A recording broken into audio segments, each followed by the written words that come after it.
Good morning. My name is Melinda Goodman, and I will be talking to you today about medical tips for a healthy children's ministry. Let's start with the word of prayer. Dear Lord, please come and be with us today. Be with all of the presenters. Be with all of the listeners listening to this conference. And God, we just ask for your presence. There's so much going on in this world right now. There's so many really scared people, and we want to get back as a church family to be able to worship together. And Lord, please just guide my words today. Thank you. Amen.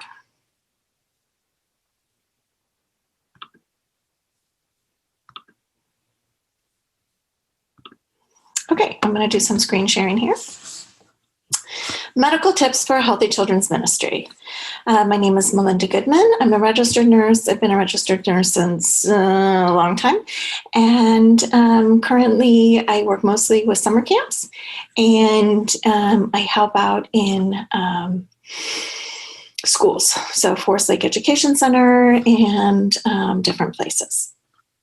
So I have a background of emergency nursing and home health nursing and just multitudes. So first off, I want to talk to you about, hold on, medical emergencies. So I think medical emergencies are the scariest things when you are a church leader or when you're dealing with someone else's children. But probably most of you all are parents or have dealt with children in some way, shape, or form before.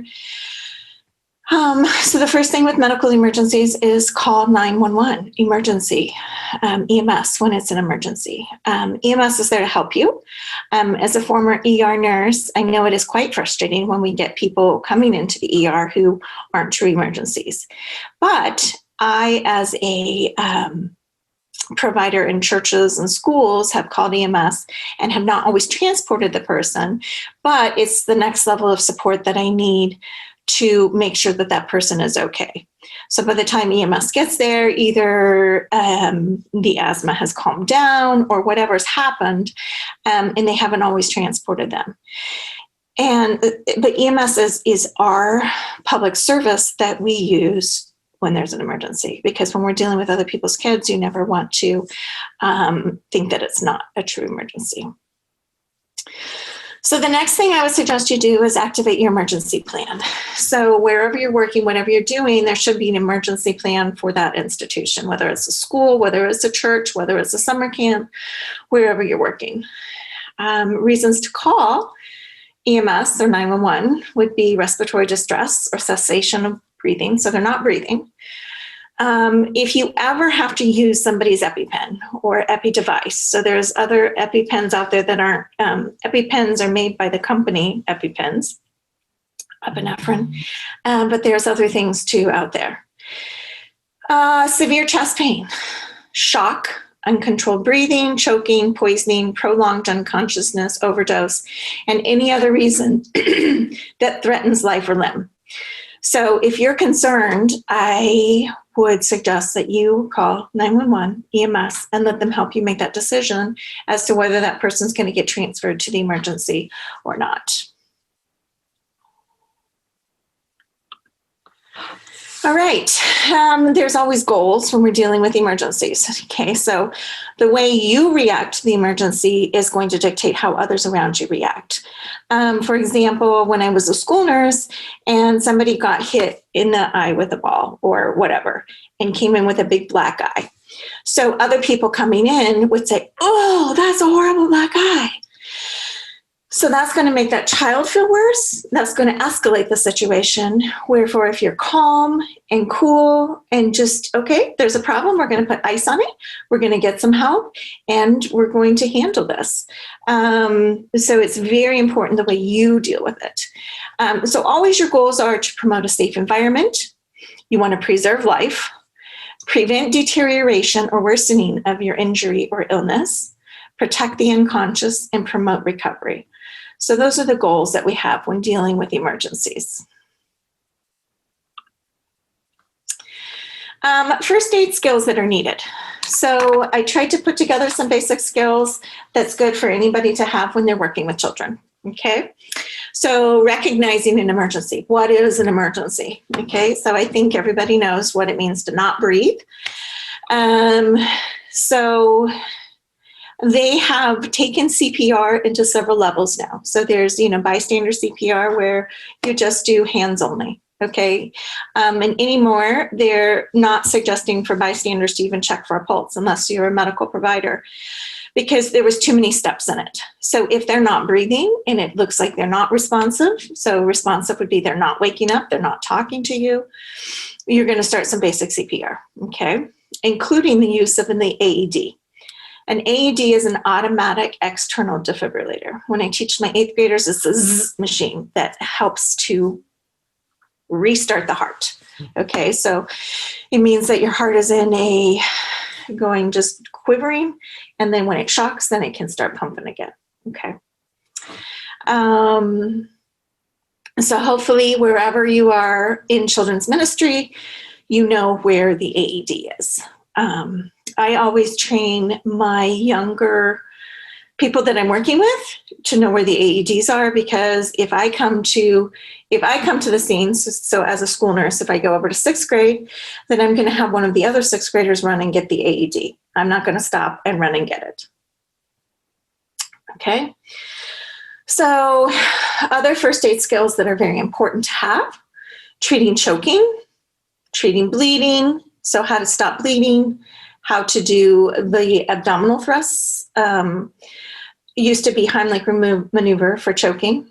And anytime you have to do the abdominal thrust or Heimlich maneuver, or if you ever administer an epinephrine pen, you need to send the person in for further evaluation. Okay. Treating bleeding, how to administer an epinephrine device and the signs of anaphylaxis. So it's important to know the difference between mild allergic reactions and severe allergic reactions, okay? And what's really scary is it can go mild, bam, severe. And you never know when that severe is going to hit. I know it's kind of scary because there's so many people, there's so many allergy testing now, and they come back with this long list of allergies the things that they're allergic to, and the doctor issues the EpiPen and they've never had to use it. And so is it really necessary? But it really is. I would rather be safe than sorry. So I always encourage parents to do that. How to administer. So back to first aid skills. Knowing how to administer an epinephrine device and the signs of anaphylaxis, okay? So whether it be an EpiPen, whether it be an Avicu, whatever it is, there's always a trainer with it. So when your parents give you those, know how to do that, okay? How to administer an inhaler or a breathing treatment and the signs of severe asthma. Okay, so if you're going to have them all day and they're going to need a breathing treatment, they're going to need an inhaler, knowing how to administer those. Okay, know how to treat seizures, know how to treat burns, treating injuries, treating nosebleeds, treating bug bites and or stings, and treating shock. So these are all first aid skills that are pretty important for somebody who's working in children's ministry to have.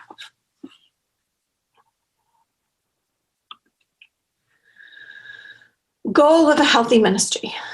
Okay, so our goal is to be healthy. Our goal is not to have to use our first aid skills or have an emergency, but to be Christ-centered. Okay, everything needs to be Christ-centered. I pray about it, but when I am going to an emergency, I'm kind of praying, but hopefully somebody else is praying so that I can think medically. Having that medical emergency plan. So having something set up with your church, with your school, with your camp, whoever it is, having a medical emergency plan in place already, okay? Another goal is minimal illness or preventable injury, okay? So minimal illness would be like what we're doing for COVID now. So this is not going to talk to you about COVID very much. That's a whole nother topic. But, so minimal illness would be, the temperature checks before they come in, making sure that they stay home when they're sick. if they're really drippy and not from normal allergies, having them go home. Preventable injury. So when they're on the playground, having them use the playground equipment appropriately, not running across the top of the swing set, etc. Okay. Effective communication with parents for participants' optimal health. So effective communication for me would be getting the consent form beforehand, knowing how to notify a parent, having a valid phone number in case of emergency. I have had cases where we've had emergencies at different places and we don't have a valid phone number. So we have phone numbers, but they hadn't been updated in the system. And so that's very frustrating when we can't get a hold of a parent. And then the parent is upset too because we haven't gotten a hold of them. Well, we must have the tools that we need to be able to get a hold of them.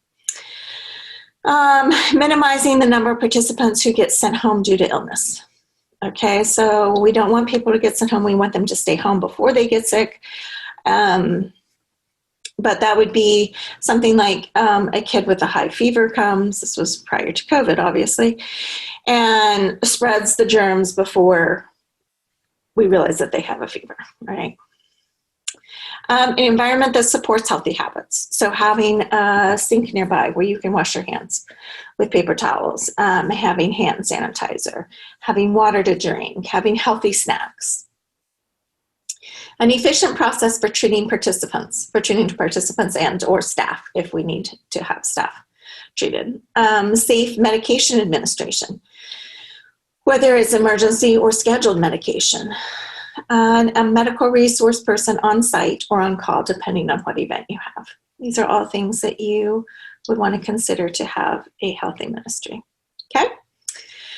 I kind of narrowed that down to 3 things: consistency, communication, and cleanliness. Okay, we're going to break those down. Consistency. So is everyone on the same page with hydration? Okay, so I'm going back to my summer camp stuff. So with hydration, it's like when they came into the cafeteria, they would have to drink a glass of water before they could go on and get anything else to drink. Okay. So, and then between each event. So when they got to horsemanship, where's your water bottles? Has everybody had some water to drink? So that when they're out on the trail ride, they're not passing out from dehydration. Okay, so hydration, everyone being on the same page. So if everybody says at the beginning of the meeting, did everybody have your water before you came in? Whatever it is. I know for those teaching Sabbath school, when it's just such a short time period, that might not be as relevant. Washing their hands. So when they come into the room, are they washing their hands immediately? When I was helping one of my friends take her daughter to preschool, the first thing they do when they walk in, there's a sink and soap, and they wash their hands when they come in. All right. I have another friend that as soon as everybody comes back in from the house, so if when they come in from the garage, from school, wherever they're coming back from, they wash their hands before they come into the house. Okay. Especially now with COVID, that is very, very, very, very, very important. Using sunscreen and bug spray before outdoor activities. Probably not as relevant for this audience, but if you're doing an all-day activity, those are things to consider. Emergency plan, training our staff. So I have some acronyms, which are parent and adult, which we will get into. Being an example. So if you're a consistent example to others around you, okay? And then knowing what your sick camp or staff routines are and knowing when to call a parent. So all of these things fall under consistency. All right, here's one of my acronyms for parent. And this is something that I do with my camp staff and my school staff. So we're going to break it down.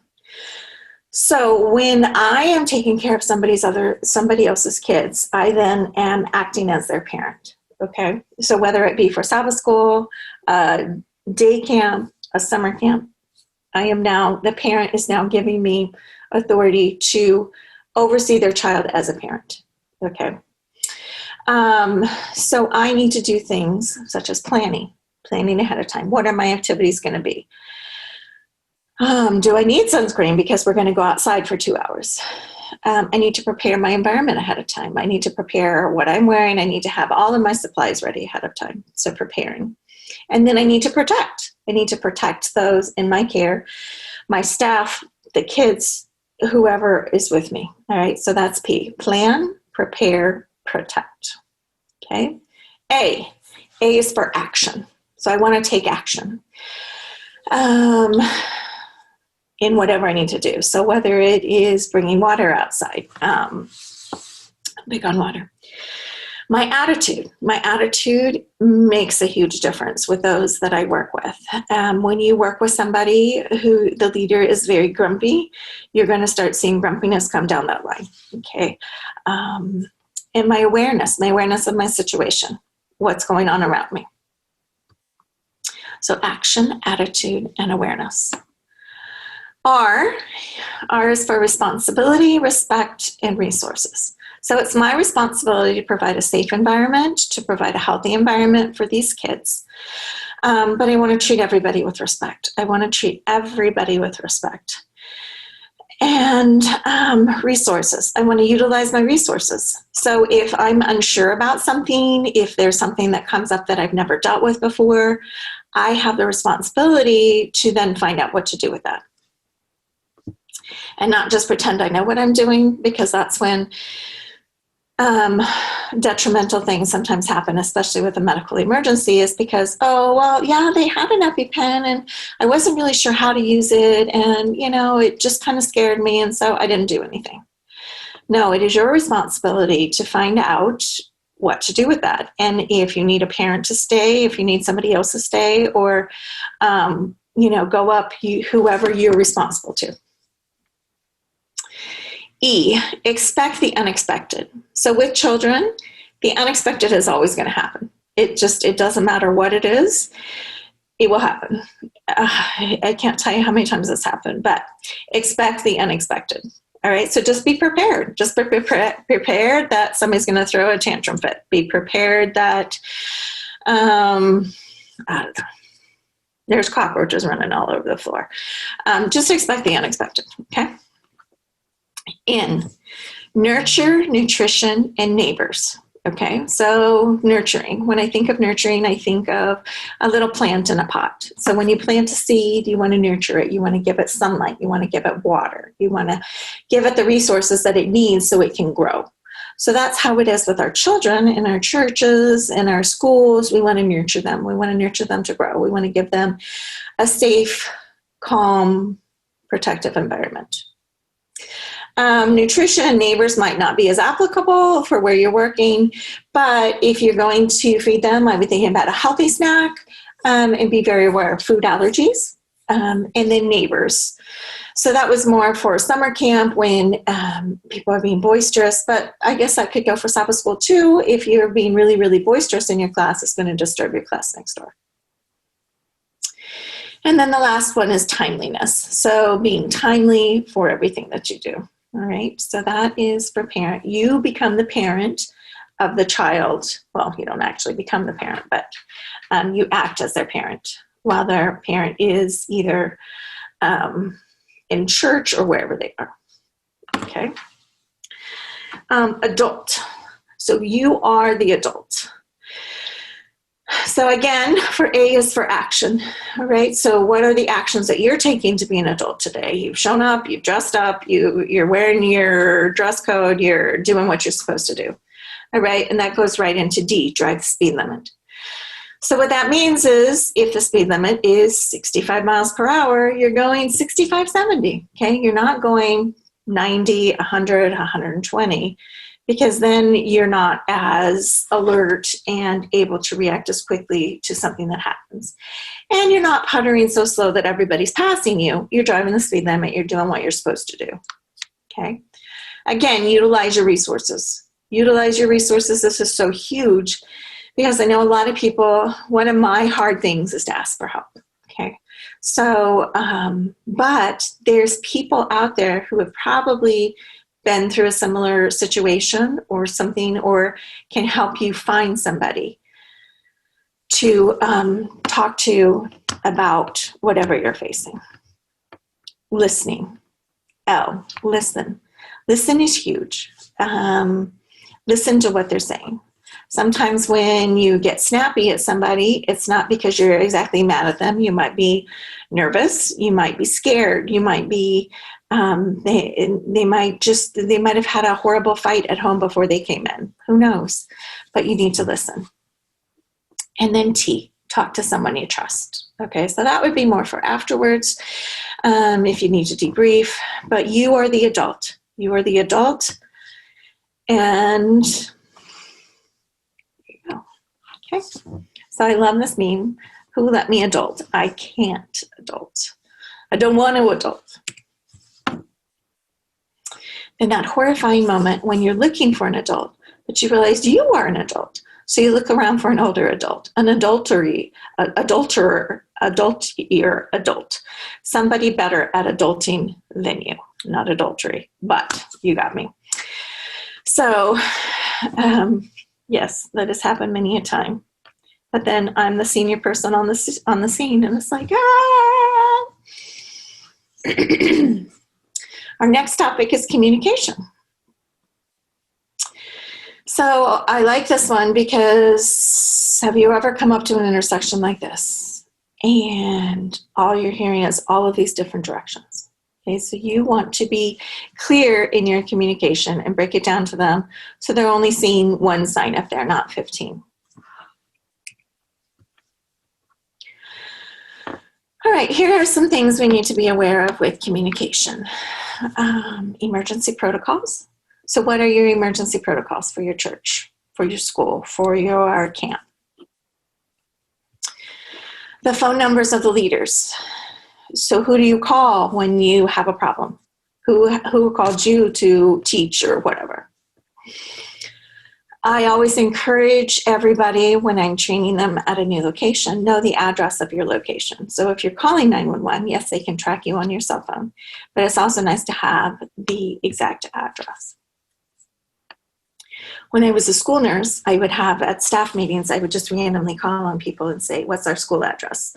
And so several of them came up to me recently and said, I still know our school address because of you. Luckily, they haven't had to call 911 very much, but, it's good to have. Who was your backup leader adult? All right, you should always have somebody that's doing this with you. So whether it be the Sabbath school teacher next door, the teacher next door, whatever. What is your communication to get your medical information? So your medical team having all the medical information. This would be more for longer term camps or stuff. I don't think you do that I don't know if you do it for Sabbath school, or I haven't helped in young kids Sabbath schools in a while. So, but whatever form of communication you have, to get. So consent to treat forms, knowing who your kids are that have type 1 diabetics, your severe asthmatics, seizures, and other special circumstances. It's very important to know what their medical conditions are so that if they're having a seizure, you can give them a calm environment, get the parent over there. It's good information. Okay. Communication. Notification of parents. So when to notify a parent? When do you notify a parent? Well, obviously, if I'm calling EMS, I want somebody else calling a parent to get that, what to say to a parent. So it's very important to know how to word something for a parent. For example, if I call a parent and say, Johnny came into the clinic and was gasping for air, that's going to freak them out. Versus, Johnny came into the clinic, he was a little bit short of breath, so we used his inhaler and he's feeling better now, but I'm still concerned and I think I have emergency medical services coming just to reevaluate him. I think we may need to take him to the hospital to get him further evaluated. But he's doing fine, he wants to say hi, and I give the phone to them so that they can talk to Johnny. Because as soon as they hear that kid's voice, it's so important for them to hear their child's voice that they know, to help calm it down. When we had a broken leg once, the parent wasn't able to talk to the child, but I stayed on the phone with them. I talked to them. I was actually following the ambulance in my car. And it was a very scary situation for the parent. But again, your attitude towards it, the way you react to it, your communication with them. being the bridge that they need until they can get to their child. Documentation. So I don't know how much documentation you do as a child care worker for medical reasons, but if you had an emergency that happened, I would encourage you to just take a blank piece of paper, if you don't have forms already done, and document what happened. At school and at camp, we have incident reports that just help us to know internally what happened. This is not something that you're going to copy and give to the parent. This is something for your institution to have just so that they know. I'm going to be precise. So at 8:05, Johnny fell off his chair and started shaking on the ground. And whatever happened, as a nurse, we were always taught, if you didn't document it, you didn't do it. So it's very frustrating because it feels like half the time in nursing you spend documenting. It takes as long to document as it does to actually do the task. But it's very, very important because that's what you have to have. That's where our world is. Okay, we're going on. Usually I do this to a live audience, so I'm having a little bit I'm going much faster, I think, than I should be, but there we go. I threw this meme in here. Common sense is a flower that doesn't grow in everyone's garden. So I know everybody knows what I mean, and there are lovely people in our church that like to help, but they might not be at the same mentality that I am. So it's always important to learn the level of the people that you're working with and know how to communicate to those people. All right, we're on to cleanliness. So of course, right now in this time of Corona, we have COVID precautions. So whether it's wearing the face mask and shield, whatever it is, but utilize your institution's COVID precautions. And there's a lot of guidelines on CDC and World Health for schools, for camps, for different things. Washing hands with soap and water. It's the best thing. So I train people, if you have a choice between a sink and soap and water or hand sanitizer, please use the soap and water. Okay, it's going to kill germs so much better than hand sanitizer, in my opinion. All right, there's probably a medical thing, but anyways, I always just feel cleaner when I use soap and water. But hand sanitizer is very, very essential and necessary and helpful when you don't have the soap and water. Cleaning the tables, cleaning the area before and after they eat especially. So I've had several situations with kids with peanut butter specifically. So there were kids on a playground playing with a basketball. They had just eaten lunch. They had not washed their hands after lunch. And one of them had had a peanut butter sandwich. Okay, so he probably had some, or she had some residue from peanut butter on their hands. So it got on the basketball. Then another kid came over to start playing with them who was severely allergic to peanut butter, to peanuts. Touches the basketball, plays for a few minutes, starts getting an anaphylactic reaction. So that's one case. Another case is the table surface. Somebody ate peanut butter. It looked like it was clean. The kid came after who was allergic to peanut butter, touched his face, allergic reaction. Luckily, both of those situations that I know of turned out well, but it's very scary. It's very scary for that kid. It's scary for the parent. I know a lot of places are going totally nut-free at this point, and there's various sides to both of that. But you can help prevent that by cleaning the tables before and after eating and have the kids washing their hands before and after they eat.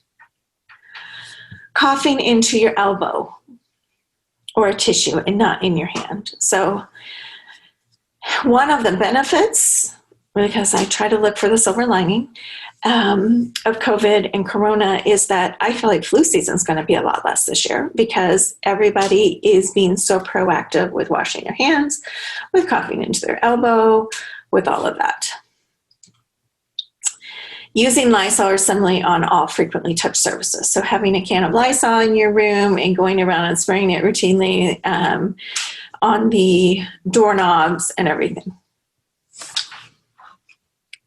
helps cut down. At camp, I call it going into week two clean. So week one, everybody comes in, we try to be good about washing their hands, about touching stuff, and we start getting a lot of fevers or a lot of coughs or a lot of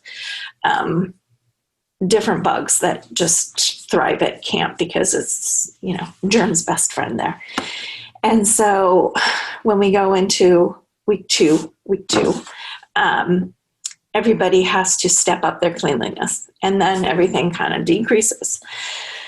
So let's start at the top of the peak so that we don't have to go through transmitting germs. Okay, part of medical healthy children's ministry is also being healthy for yourself. So these are things that you know but don't always practice. So as a healthcare provider, sometimes the worst person I take care of is myself. Remember to take care of yourself. Sometimes you get so busy taking care of others that you forget that you are important too. So going to bed earlier, making sure that you eat something before you go teach, those are all very, very important. The normal healthy habits such as sunshine, fresh air, exercise, rest.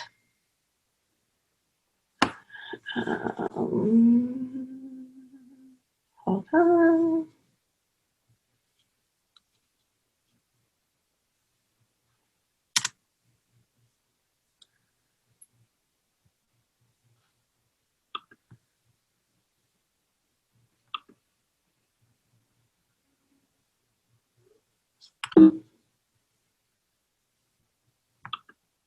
Okay, the normal healthy habits that everybody knows. And Advent Health, used to be Florida Hospital, put together Creation Health. So following the Creation Health guidelines: choice, rest, environment, activities, trust, interpersonal relationships, outlook, and nutrition. They have beautiful programs, and I know that they have programs that for like a VBS type thing. They have curriculums for schools. They have lots of curriculums. So I would encourage you to get in touch with them if you're looking to teach about that. But just general health principles are excellent.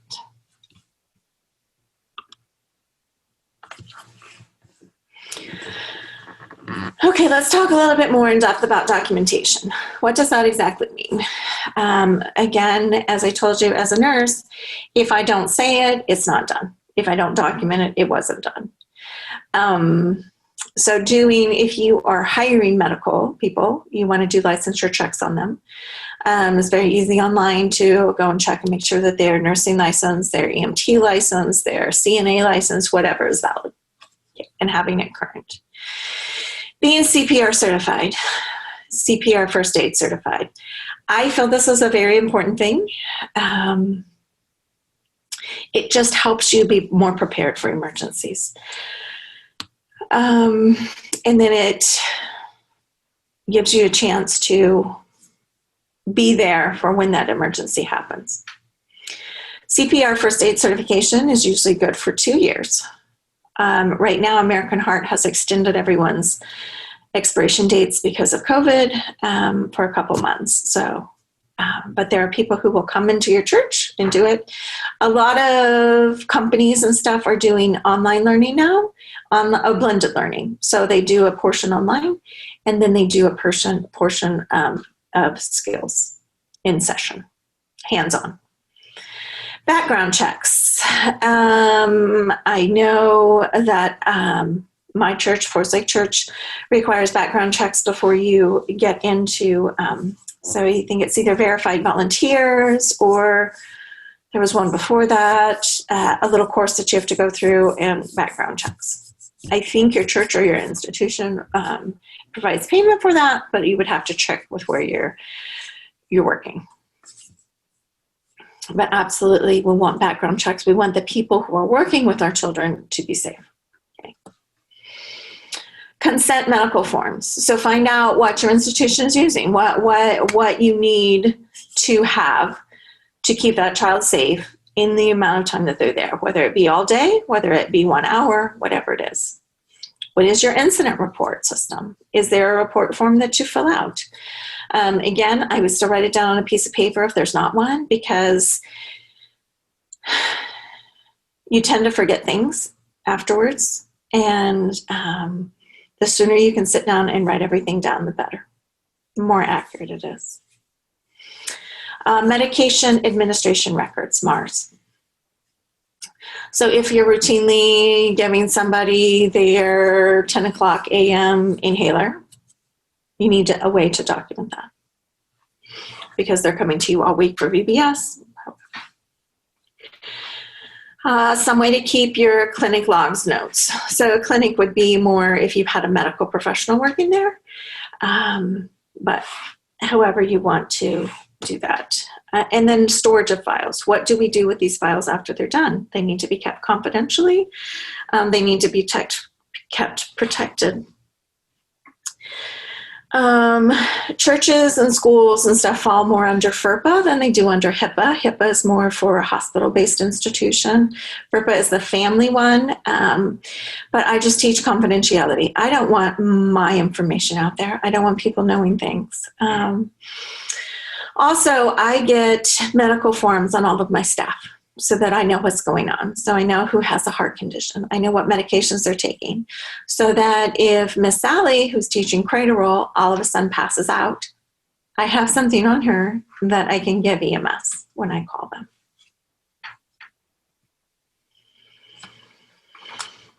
Okay, supporting your medical team or your medical person, whoever, if you are big enough that you're bringing somebody medical in. So doing a brief orientation on their arrival. Okay, so giving them a radio, keys, phone, what your emergency protocols are, what your Wi-Fi password is. All of that stuff is important when they arrive or before their arrival. Copy of the schedule. So keeping them informed. Again, back to communication, consistency. Arrange times when they can participate in activities, especially if they have young kids. So that was one of my draws to start working at camp, was I could work in an environment where I could also participate with my children a little bit, or see them participating. The medical times when you need them and where and what exactly that you're looking for from them. You know, a lot of times it's just, I need you to be on call for emergencies. That's it. Just wander around, whatever you need to do. Giving them afterwards, giving them verbal appreciation, thanking your medical team as much as you do your pastor. Tangible appreciation, card after the event, card or text during Nurses Week or EMS Week, whatever their profession is. Another meme, your profession is not what brings home your paycheck. Your profession is what you were put on earth to do with such passion and such intensity that it becomes spiritual and calling. And I'm sure that all of you have come into interaction with the people who are just so passionate about their job. Teachers are amazing. The teachers that I worked with at Fleece, the teachers that taught my kids, the passion that they had, especially in the elementary years. There was other teachers too that were passionate throughout their lives and throughout my life. But you just remember those people. And same thing with church ministries. You'll find that those passionate people that just really give their all to do it. In the end, it goes back to some key takeaways, right? So your plan is to get from Sabbath school at 9 to finish at 10. But God's plan is, oh, we're going to have a little disruption here. We're going to have to make you walk over a bridge here and change this plan because this kid can't do this. And then we're going to feel like we're drowning here. And then, so hopefully that doesn't happen in your 1 hour Sabbath school class, but it easily could.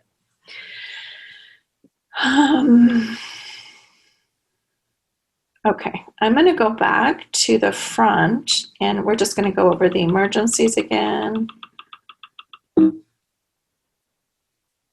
Sorry, that was the quickest way I knew to get there.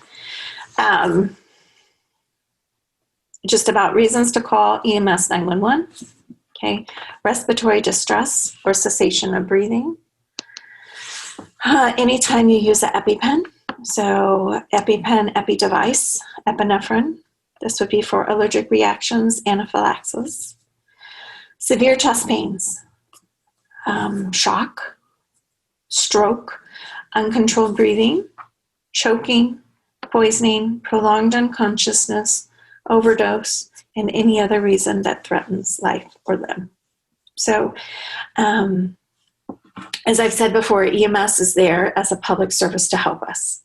So oftentimes when I have called them when I'm working at a church or a school, they've come and we've not always transported the child. But at that point, the asthma was escalating or the allergic reaction was escalating, and I wasn't sure if it was going to get worse or it was going to get better. And so I want to err on the side of, I'm going to assume it's going to get worse and I want more help here than hoping that it gets better. And probably most of the time it gets better and it's okay and they don't need to be transported. But they are there as a public service to help us.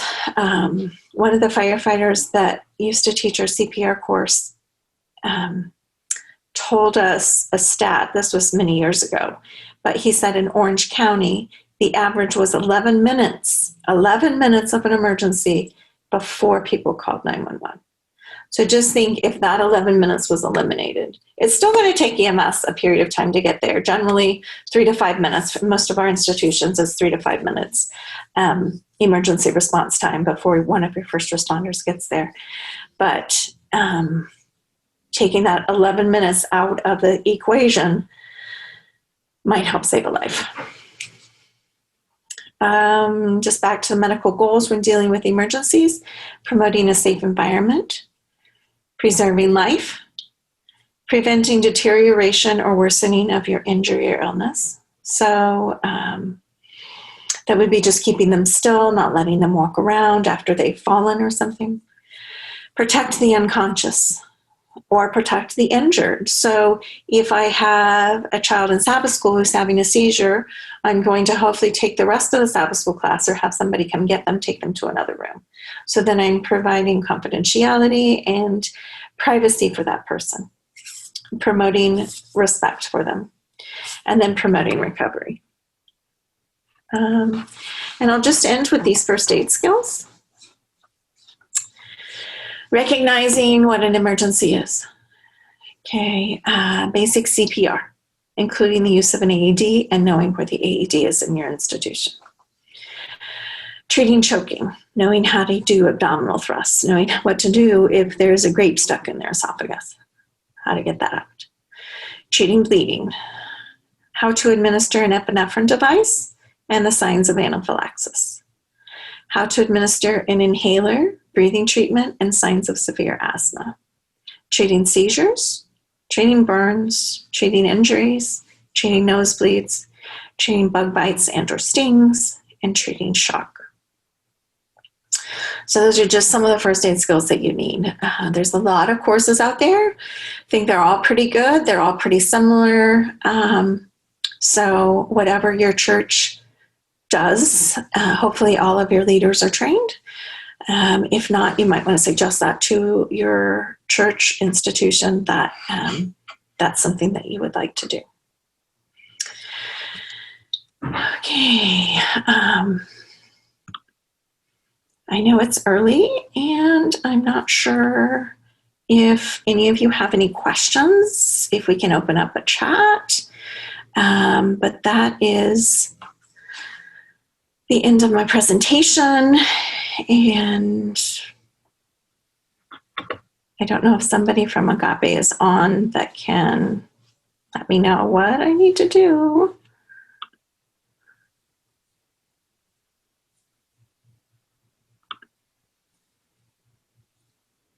Do any of you have any questions?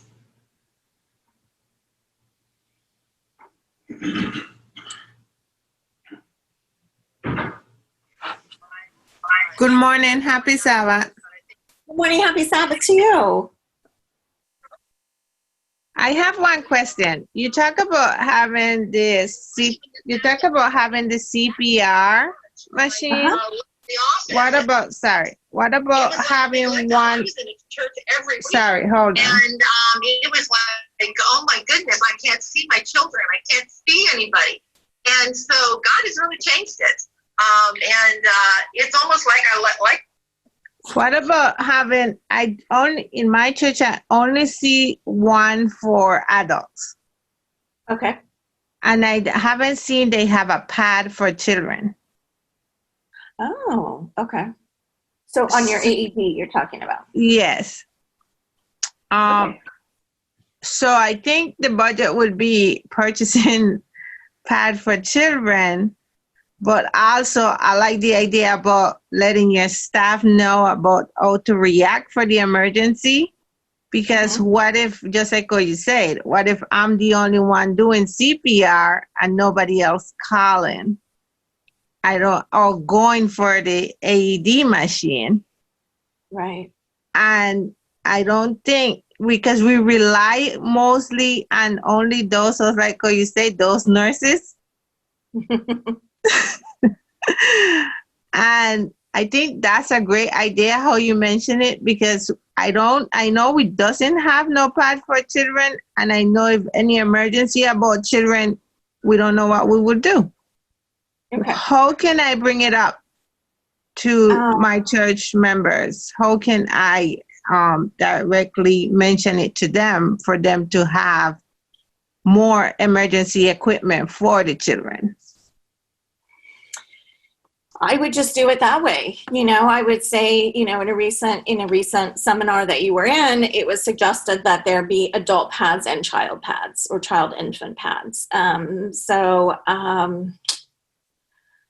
That's a good question. I will have to get back to you on that if you want to, somehow get me information. But generally all of the places that I work, I ensure that they have the adult pads and the child pads.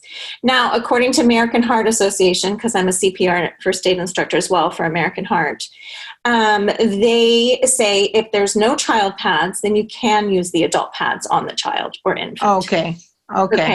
So you can. It is possible. So if there were no child pads, it is okay to use the adult pads. It's not ideal because they get a little bit more electricity, but in that emergency situation, if they need it, they need it. And it's probably not going to harm them, if that makes sense. But yeah, unfortunately, the AED pads expire like medication expires. And so you have to renew the pads every 2 to 3, 4 years. And usually a set of pads varies from about $80 to $100 for adult pads and for child pads. So unfortunately, it is an expense, and a lot of people haven't factored that in. Another thing with AEDs is checking the batteries routinely. So if you don't check them routinely, is it even going to work when you need it? Oh, thank you so much, because I don't think we do that often. Right. Like they come through and they check fire extinguishers, the fire department or whoever does that. There's somebody who routinely does that. But one thing I'm encouraging churches and people to raise the awareness of is to also check the batteries and the expiration on the batteries, so to make sure that they're working. Okay. Because I see we are a congregation of 125, 150, and I think we only have one AED in the building. So definitely we would look for that. Thank you so much. You're very welcome. Thank you for listening. I appreciate it. Any other questions?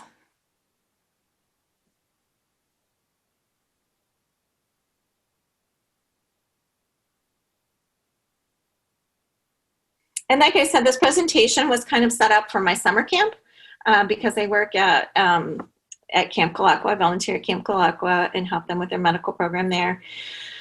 So for churches, I'm not even sure who my audience is today. I know it could be Sabbath school workers, church workers. I varied it a little bit for that. So if anybody wants a copy of the PowerPoint, if you want to send me your email in the chat, I would be happy to send on what I have. It's not totally inclusive. There could be other things. And it's hard when you start listing out emergencies because there's so many what ifs. Well, what if this happens? What if this happens? What if this happens? So you go back to your basic CPR. Are they responsive? Yes or no? If they're responsive and talking to you, then they can probably wait for emails to get you don't need to start CPR, okay? If they're not responsive and they're not breathing, that's when you're going to want to start CPR. So it's very, very, I'm seeing some emails pop up. So I will get these and be happy to send you the presentation. Any other questions?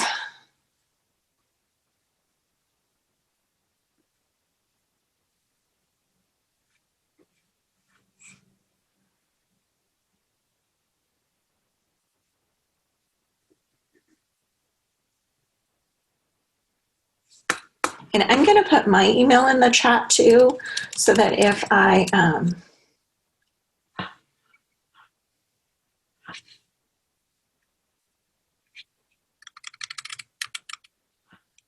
think my children are much better on Zoom than I am.